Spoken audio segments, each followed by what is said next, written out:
Hi everyone, আসসালামু আলাইকুম। Welcome back to my channel. সবাইকে ঈদ মোবারক। সবাই কেমন আছেন? আলহামদুলিল্লাহ, আমরা এখন ভালো আছি।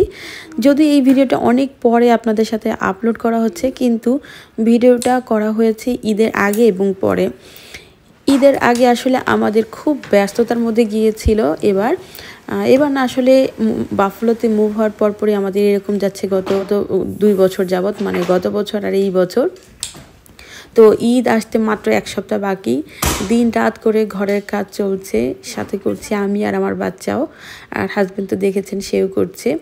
তো যাই হোক, খুব আল্লাহ করছি যাতে করে ঈদের আগে আগেই অন্তত ঘরটা ক্লিন হয়ে যায় এবং আমরা সেকেন্ড ফ্লোরে উঠতে পারি। এই দিক দিয়ে আমি আমার অফিস থেকে 10 দিনের ছুটি নিয়েছি। এছাড়াও উইকেন্ডের 2-4 দিন এক্সট্রা বোনাস ছুটি পেয়েছি।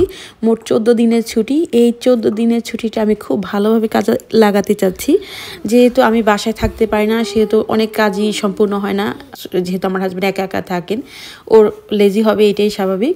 তো যাই হোক, এই 14 দিন আমি কিভাবে কাজে লাগাচ্ছি সেটা হচ্ছে, 10 দিনের মধ্যে আমাকে যে করে হোক কোরআন পড়ে শেষ করতে হবে, মানে খতম দিতে হবে। এই প্রসঙ্গে একটু কথা বলবো। আর হচ্ছে আমার বাড়ির কাজগুলো শেষ করতে হবে। তো দিন রাত করে আমরা কাজ করছি এবং আলহামদুলিল্লাহ নামাজ কোরআন পড়ছি। তো অনেকে কোরআন খতমের কথা, যেটা বলতে চেয়েছিলাম, যে কোরআন খতমের কথা বললে অনেকে খুব বাজেভাবে রিয়্যাক্ট করে। এমনভাবে রিয়্যাক্ট করে কোরআন খতম দেওয়াটা খুব পাপের একটা কাজ বা খারাপ একটা কাজ। এখন আমার কথা হলো, কোরআন খতম দেওয়া মানে কি? কোরআনটা পড়লে তো একসময় শেষ হবে। শেষ না হলে আবার কিভাবে আমরা শুরু করব? আলহামদুলিল্লাহ আমার কোরআন প্রায় পড়ার শেষের দিকে, খুব কষ্ট করে পড়তে হচ্ছে। তো এর মধ্যে আমাদের দিনগুলো কীভাবে পার হচ্ছে বলি। দিনের বেলা সারাদিন এই যে কনস্ট্রাকশনের কাজে বিজি থাকতে হচ্ছে। বিকেলবেলা 6টার পরে আমরা ইফতারির জন্য তৈরি করে আমরা সঙ্গে সঙ্গে মানে নামাজটা কমপ্লিট করি মাগরিবের। তারপরে এই তো বাসা থেকে চলে যাই তারাবি পড়ার জন্য। তারাবি পড়ে এসে আবার রাতের জন্য, মানে সাহরের জন্য খাবার নিই। তারপরে যেহেতু লাস্টের 10 দিন সারাতে জেগে থাকতে হবে, ঘরের অবস্থা তো এমনিতেই ভালো না।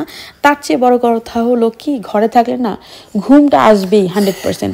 তো কিয়ামুল লাইল, এটা আমি আসলে নামটা জানতাম না, যে লাস্ট 10 ডেজ যেটা ইবাদত করতে হয়। তো এবার আমি না, শুধু আমার আনাফ, আমার বাচ্চা, আমার হাজব্যান্ড, আমরা 3 জন সন্ধ্যাবেলা ইফতার করে সেই যে চলে যাই, আর বাসায় আস্তে আস্তে আমাদের মানে সকাল হয়ে যায়। এভাবেই লাস্টের 10 দিন পার করলাম। এভাবে করতে করতে আমাদের একদম চান রাত এসে গেছে। আমাদের আসলে কিছুই শপিং করা হয়নি। আর আমরা যারা আমেরিকায় থাকি, তারা বাংলাদেশে থাকে বা অন্যান্য সবাই মনে করে আমরা পৃথিবীর সবচেয়ে দামি দেশে আছি, সবচেয়ে টাকা পয়সার মধ্যে ঘুমিয়ে থাকি। আমাদের কি কোনো শখ আহ্লাদ আছে কিনা, আমাদের কোনো ঈদ আছে কিনা, আমাদের কোনো ভালো লাগা মন্দ লাগা আছে কিনা, আমাদের কারো জিজ্ঞেস করার প্রয়োজন হয় না আমরা ড্রেস কিনেছি কিনা। আসলে টাকার জন্য না, আমাদের সময়ও হয় না যে আমরা একটু শপিংয়ে যাব। আমরা কি বলবো, আমরা এত উন্নত দেশে থাকি, আমাদের ওই যে কাজের পেছনে, টাকা ইনকামের পেছনে, আর হলো এই যে সংসার আর এই যে ধর্মের পিছনে সময় সবটা ব্যয় হয়ে যায়। আমরা যে এরপর এন্টারটেইন করব, এই সময়টা আমরা খুবই কম পাই। আমরা যখন এন্টারটেইন করি তখন অনেক মানুষের গা জ্বালা ধরে, বিশেষ করে আত্মীয় স্বজনের। নট অনলি মি, আমি আমাকে মিন করছি না, আমাদের মতন অনেক প্রবাসী আছেন যারা একটু আনন্দ করলে বা একটু এন্টারটেইন করলে সেগুলো যদি পোস্ট করে কোনো রকম ফেসবুকে, তাহলে যারা বাংলাদেশে আত্মীয় স্বজন থাকে খুব রিয়াক্ট করে, আমরা খুব আনন্দে আছি, ওদের আমরা ভুলে গেছি।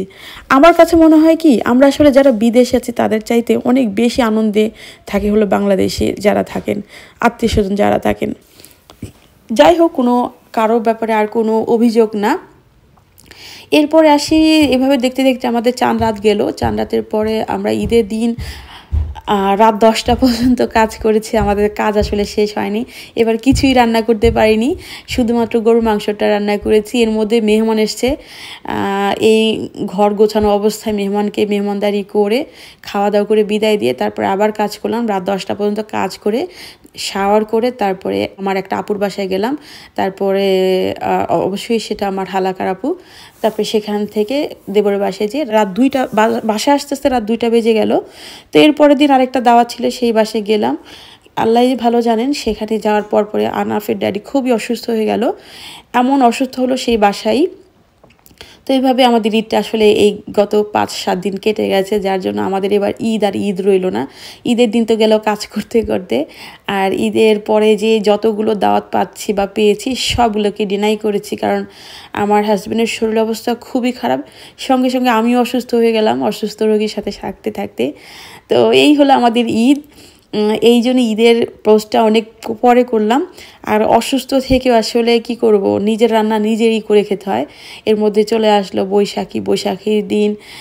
বৈশাখীর দিন বলে না আসলে, তো আসলে বৈশাখীর দিন না, যেহেতু ঈদের 3 দিন পরেই বৈশাখ শুরু হয়ে গেছে, পহেলা বৈশাখ ছিল। তো ঈদের সিজনে সব জায়গায় দাওয়াত ছিল, থাকবে, এটাই স্বাভাবিক। আর যেহেতু সব দাওয়াতগুলোকে আমরা ক্যান্সেল করেছি, তো শরীর অসুস্থ, নিজেই রান্না করে খেতে হবে কিছু না কিছু। তো ভাবলাম যদি কিছু খেতেই হয়, আর যেহেতু আমরা ভালো রকম অসুস্থ, একটু ঝাল টাল খেলে ভালো লাগবে।